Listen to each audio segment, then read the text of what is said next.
E aí, pessoal, vamos então ao comentário ao artigo 170 do Código Tributário Nacional, que trata da compensação. Sobre o artigo 170, que aparece aqui na parte inferior do vídeo, nós temos algumas observações importantes. A primeira, que ele se reporta à lei. A lei que tratará da compensação, não é o próprio Código Tributário Nacional que está tratando. O Código Tributário é uma norma geral que em muitos casos tem um caráter dispositivo. Ele se refere ao que poderá fazer a lei da União, do Estado, do Distrito Federal ou do município. Então, será uma lei da União em relação aos tributos federais, será uma lei do Estado em relação aos tributos estaduais, e uma lei do município em relação aos municipais, e uma do DF em relação aos distritais, que tratará da compensação. Serão essas leis que tratarão da compensação. E aí se coloca um primeiro problema. E se não houver? Se nós estivermos em um município no qual não há lei tratando de compensação. Se for um estado no qual não há lei tratando de compensação. Caso isso aconteça, há duas possibilidades. Uma, que me parece bem mais razoável, é a de aplicar, por analogia, a legislação federal. O Código Tributário Nacional permite o uso da analogia no artigo 108, que já foi comentado, e a única vedação é cobrar um tributo com base em analogia. Não existe tributo para um determinado caso, não se tributa determinado fato, mas se tributa um fato parecido, e aí por analogia você vai cobrar o tributo daquele fato. Isso não é possível. Mas, existindo lei federal regulando a compensação de tributos, aplicar por analogia essa lei a um município, não há nenhuma vedação no CTN a isso, pelo contrário, é uma autorização expressa. Esse é um primeiro caminho. Um segundo caminho seria aplicar o Código Civil, porque o Código Civil se refere à compensação na parte geral que fala das obrigações, na parte que trata das obrigações em geral, ele se refere à compensação, e ele tinha um artigo, no Código Civil de 16, havia um artigo dizendo que a compensação do Código Civil não se aplicava à fazenda pública. No Código Civil de 2002, havia um artigo que dizia o contrário, a compensação do Código Civil se aplicava à fazenda pública, e esse artigo foi revogado, ainda durante a vacatio legis do Código. Pode-se colocar a questão de saber que o silêncio decorrente da revogação, ao não se dizer nem que se aplica nem que não se aplica, ele não impede a aplicação do Código Civil à compensação. Mas há decisões do STJ no sentido de que a falta de lei estadual ou municipal, conforme o caso, inviabiliza a compensação tributária, apesar dessas duas teses que mencionei, que não foram colocadas nesse precedente do STJ. Se discutir, inclusive, o tema central nem era esse, era uma questão de ICMS-ST, mas existe esse entendimento. Um outro ponto que deve ser suscitado é o de que a compensação, ela não é um favor que se faz ao contribuinte e nem deve ser vista como uma excepcionalidade, como uma coisa muito boa, nada mais é do que uma aplicação da lógica matemática. Se o contribuinte tem um crédito de 10 e um débito de 10, menos 1 mais 1, ou menos 10 e mais 10, equivale a 0. É uma ideia da lógica matemática que leva a que se zerem dívidas quando existem créditos e débitos com devedores e credores recíprocos. A lei nem precisaria dizer isso. Nem precisaria haver uma previsão expressa em lei. Se o fisco não reconhece o crédito do contribuinte, isso é uma outra questão. Então, que se discuta se ele realmente tem o crédito ou não. A compensação não vai acontecer por ausência ou dúvida quanto à existência do crédito. Isso é um outro problema. Agora, se é incontroverso o crédito, se é incontroverso o débito, negar-se o encontro de contas é inclusive imoral. É como se uma das partes dissesse: devo, não nego, pago quando puder, agora você que me deve vai ter que pagar agora, senão eu lhe prendo. Que é o que o fisco faz muitas vezes com os contribuintes. Houve inclusive um caso célebre no estado de São Paulo, que foi objeto de um livro coordenado pelo professor Ives Gandra da Silva Martins, em função desse acontecimento, que foi de um contribuinte que vendeu mercadorias ao Estado, não recebeu o pagamento do preço das mercadorias e, por conta disso, não pagou o ICMS, e o Estado, apesar de continuar não pagando o preço das mercadorias, no qual alega que o ICMS é embutido, ele não pagou o preço das mercadorias, mas ele pretendeu prender esse contribuinte, ou ver preso o contribuinte por crime contra a ordem tributária por não ter pago o ICMS. Isso viola claramente a moralidade, viola a ideia de propriedade, de igualdade, e nada justifica que se coloquem óbices, embaraços, dificuldades para que se faça uma compensação. No plano federal, a compensação foi pela primeira vez regrada de maneira mais ampla pela Lei 8383 de 91, que dispunha no artigo 66 que se o sujeito passivo tivesse débitos e créditos da mesma natureza, ele podia fazer a compensação.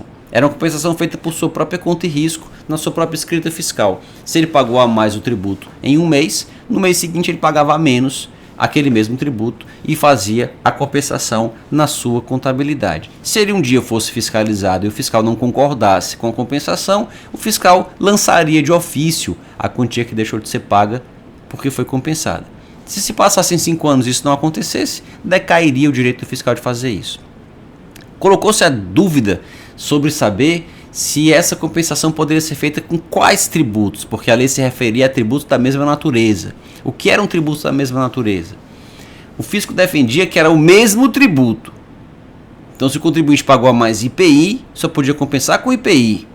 E a ideia era de impedir a compensação, porque os tributos que os contribuintes queriam compensar, basicamente na época era o fim social, eram tributos que o Supremo havia declarado inconstitucional. Se o Supremo declarou inconstitucional, o contribuinte queria compensar, se prevalecesse a tese do fisco, que só podia compensar com o mesmo tributo, como o tributo não existia mais, o contribuinte não ia ter com que compensar. Ia ter que recorrer à via do precatório, que tem todas as dificuldades e problemas, que inclusive atualmente existem casos em que o poder público sequer paga o precatório. O governo federal, por exemplo, está em atraso com o pagamento dos seus precatórios, transitou em julgado, não há mais dúvida nenhuma de que ele tem que pagar, e ele não paga e fica por isso. É dito emendas constitucionais e faz discursos de que não pode pagar, de que é um meteoro, como disse o ministro da Economia do governo passado, e que não vai pagar e pronto, e não paga. Então, a dificuldade do precatório ela é superada quando o contribuinte consegue fazer uma compensação e não fica mais dependendo do precatório. E, portanto, era essa a finalidade da Fazenda quando defendia que tributo da mesma natureza era só o mesmo tributo. Era impedir que tributos inconstitucionais fossem objeto de compensação porque já não existiam mais. Então, aquele crédito não poderia ser abatido com o débito daquele tributo porque ele não era mais cobrado. A jurisprudência corretamente se orientou no sentido de que tributos da mesma natureza, como é uma compensação que o contribuinte faz na sua contabilidade, por sua conta e risco, sem sequer informar o fisco necessariamente, tributos da mesma natureza aí tem que ser tributos com a mesma destinação constitucional, para que aquele valor que foi a mais num mês seja neutralizado pelo que vai a menos no outro mês. Então tem que ser tributos que vão para o mesmo destino arrecadatório. Não se pode compensar, por exemplo, IPI com CSLL, porque a CSLL, pelo menos na teoria, vai para a Seguridade Social e o IPI é arrecadado pela União e tem parte da sua receita partilhada com os estados e municípios. Então, só o IPI poderia ser compensado com o IPI, CSL poderia ser compensado com COFINS, por exemplo. Então, tributos que têm a mesma destinação constitucional poderiam ser compensados. Aí veio a Lei 9.430, que no artigo 7.4 também permite a compensação, só que dessa vez de um jeito um pouco diferente. Ela dizia que o contribuinte tinha que pedir. E aí, nesse caso, se ele fizesse o pedido administrativo, a compensação poderia dizer respeito a qualquer tributo administrado pela Secretaria da Receita Federal. Débitos e créditos relativos a quaisquer tributos, desde que o credor e o devedor fossem um fisco federal, Receita Federal do Brasil. Então poderia compensar IPI com COFINS, IPI com PIS, PIS com imposto de renda. Só que o contribuinte precisava pedir. E aí o que começou a acontecer? Os contribuintes pediam a compensação, informavam o débito, informavam o crédito e aguardavam. E o fisco não examinava os pedidos. Deixava os pedidos ali engavetados. E o contribuinte perguntava, cadê o meu pedido? Foi examinado? Não, peraí, tem muito pedido aqui para examinar, está demorando, mas espere. E o contribuinte esperava. Um belo dia, o contribuinte era visitado por um oficial de justiça, citando numa execução. E ele dizia, execução? Mas como assim execução? É a execução desse débito aqui. Quando o contribuinte ia ver, era o débito que ele pediu para compensar, que o fisco ainda estava examinando se ia compensar ou não. Ainda não tinha examinado, mas já tinha executado o débito, cuja compensação se discutia ainda na esfera administrativa. Isso levou o STJ a entender que, feito o pedido de compensação, o contribuinte não poderia ser cobrado do valor que ele ainda estava esperando saber se seria compensado ou não. Um problema que terminou sendo corrigido com a lei que implantou a não cumulatividade da COFINS e do PIS, e ela alterou esse artigo 7.4 para estabelecer que as compensações seriam objeto de uma declaração, não mais de um pedido, mas de uma declaração.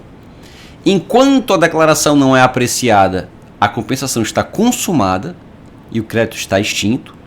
Se o fisco, dentro de 5 anos, discordar da compensação, ele expressamente não a homologa e o contribuinte pode então se defender, apresentar uma manifestação de inconformidade, se insurgir contra isso, instaurar um procedimento administrativo contencioso contraditório que segue os mesmos trâmites lá do decreto 70.235, que é o mesmo processo que rege a defesa de um auto de infração e o recurso contra a decisão de uma decisão que confirma um auto de infração. O mesmo processo se aplica para a compensação, caso o fisco a rejeite. Caso ele não se manifeste em 5 anos, considera-se homologada a compensação.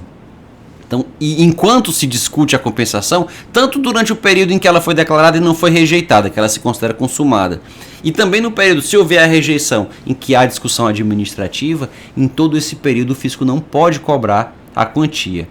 Enquanto ela é declarada e não é analisada, considera-se que o crédito está extinto.